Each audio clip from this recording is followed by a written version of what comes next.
आज जानेंगे हम साहसी वीर अब्दुल हमीद के बारे में। उत्तर प्रदेश के गाजीपुर के रहने वाले अब्दुल हमीद पाकिस्तान के बरक्स 1965 के युद्ध में हीरो के रूप में उभरे। इन्होंने जीप से पाकिस्तान के वे 8 टैंक ध्वस्त कर दिए थे जिन्हें उस वक्त अपराजेय माना जाता था। 1 जुलाई 1933 को जन्मे हमीद, उनके पिता मोहम्मद उस्मान एक दर्जी थे। कुश्ती के दांव पेच में रुचि रखने वाले पिता का प्रभाव हमीद पर भी था। 21 साल की उम्र में हमीद ने वाराणसी में आर्मी ज्वाइन की। उन्हें ट्रेनिंग के बाद 1955 में पोस्टिंग मिली।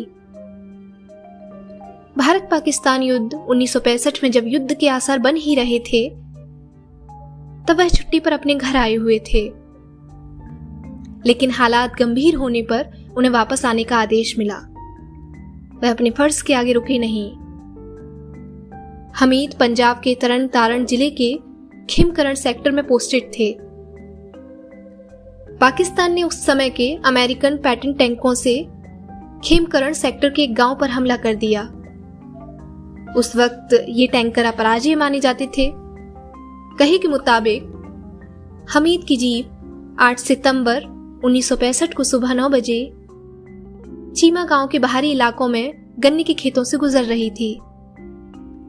कुछ देर बाद उन्हें टैंक भी दिख गए। वह टैंकों की अपनी रिकॉयलेस गन की रेंज में आने का इंतजार करने लगे और गन्नों की आड़ का फायदा उठाते हुए फायर कर दिया। उन्होंने एक बार में 4 टैंक उड़ा दिए थे। उनके 4 टैंक उड़ाने की खबर 9 सितंबर को आर्मी हेडक्वार्टर्स पहुंच गई। उनको परमवीर चक्र की सिफारिश भेज दी गई। इसके बाद ऑफिसर्स ने बताया कि 10 सितंबर को उन्होंने 3 और टैंक नष्ट कर दिए। जब उन्होंने एक और टैंक को निशाना बनाया, वो एक पाकिस्तानी सैनिक की नजर में आ गए। दोनों तरफ से फायरिंग हुई, जिसमें 32 वर्ष की आयु में 10 सितंबर 1965 को हमीद शहीद हो गए। उन्हें असाधारण बहादुरी के लिए मरणोपरांत परमवीर चक्र से सम्मानित किया गया। 28 जनवरी 2000 को भारतीय डाक विभाग ने वीरता पुरस्कार विजेताओं के सम्मान में 5 डाक टिकटों के सेट में 3 रुपए का एक डाक टिकट जारी किया।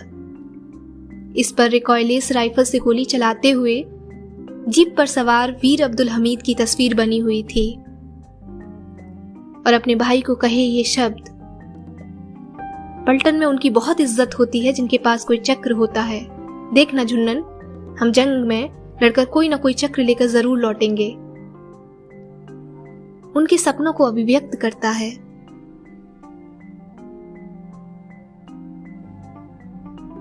और अंत में कुमार विश्वास की ये पंक्तियां, है नमन उनको कि जो इस देह को अमरत्व देकर, है नमन उनको कि जो इस देह को अमरत्व देकर इस जगत में शौर्य की जीवित कहानी हो गए हैं। है नमन उनको कि जिनके सामने बौना हिमालय, है नमन उनको कि जिनके सामने बौना हिमालय जो धरा पर गिर पड़े पर आसमानी हो गए हैं। है नमन उनको। धन्यवाद।